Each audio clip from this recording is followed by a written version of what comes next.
Hello, everyone. I am Dr. Oketa. Having been through optometry school, there were some things I wish someone told me earlier on in my 100 level and in my 200 level. I learned these things on my own in 300 level.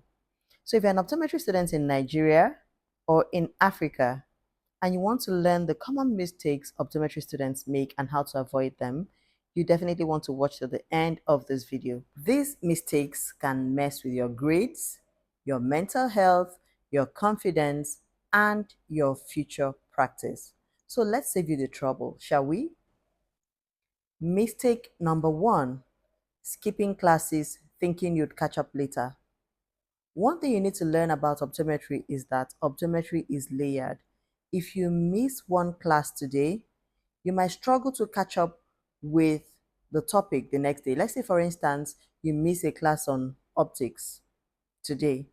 Tomorrow you attend class, that class may not really make so much sense to you, or you may find it difficult to understand what is being said because whatever is being taught the next day is going to be built on what was taught the previous day.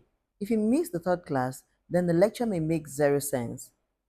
Then imagine with me that you now miss the sixth or the seventh or the eighth classes, then panic mode is activated. So here's how to fix it. Show up. Even when you don't feel like it, just show up. Be in classes, attend your practicals, attend every single class because passive exposure even beats catching up from zero. Mistake number two, not taking notes, thinking the slides or the lecture materials are enough.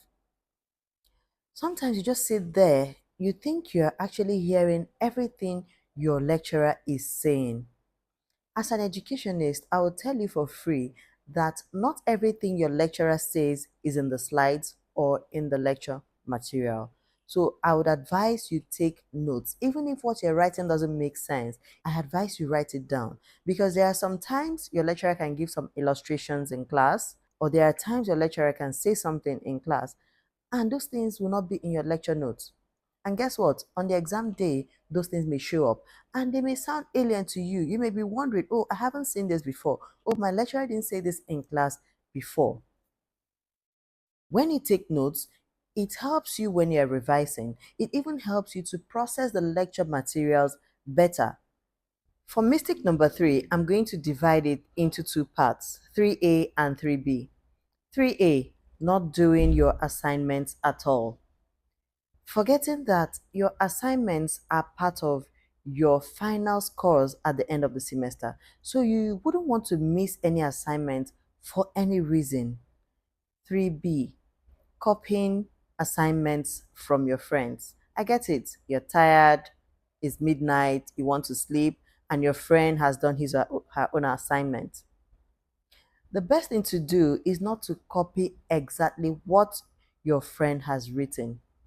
Even if you want to take a look at what your friend has done, you may just use it as a guide or as a reference, but make sure you do your assignment because your brain learns by doing and not by pasting.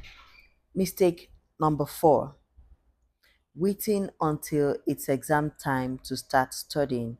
That mistake almost ruined my grades in my first year and in my second year because nobody advised me just like I'm advising you right now. I would always wait until it was exam time and then I would enter panic mode and I would start memorizing and all of that. So, here is how to fix it. You study every single day. Your brain is not a miracle worker. If you don't start studying right after each lecture, you may struggle during exams. So study and study wide. Don't just depend on the textbooks or the lecture materials and the slides your lecturer has provided. You make sure you read wide because your lecturer may not say everything in class. Your lecturer may not have everything in the slide or in the notes. Okay, so try to watch other videos, try to read other textbooks to broaden your knowledge. That is very important. Mistake number five, memorizing instead of understanding. You don't memorize. Yes, the definitions are cool, right? But what is the concept behind that definition? It's easier for you to say myopia is a refractive condition whereby, with accommodation relaxed, parallel rays of light come to a point focus in front of the retina. In your exam, the question may not come as straightforward as what is myopia.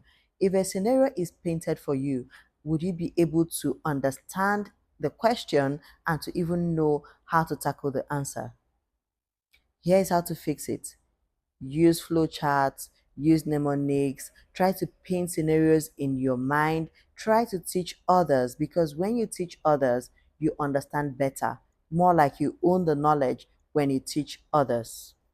Mistake number 6: ignoring clinical skills until it's too late. You don't have to wait for clinical exam time or viva period to begin to practice how to use the retinoscope, the ophthalmoscope, your slit lamp, your tonometer, your lensometer.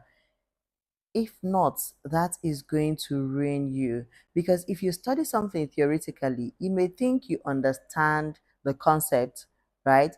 But when the time is right, when in the clinical exam you are being asked to perform ophthalmoscopy on someone, you begin to fidget, right? So it's better you start practicing early. Practice on your friends, practice on schematic eyes, practice on your cousins. Buy the essential equipment that every optometry student needs. I've made a video on that where I listed some essential instruments that every optometry student needs. So when you have those equipment, you begin to practice in the hostel, in your room, at home. Try to go to the clinic regularly. So that is how to fix that. So I'm going to combine mistakes numbers 7, 8, 9, and 10. Being afraid to ask questions. That is number 7.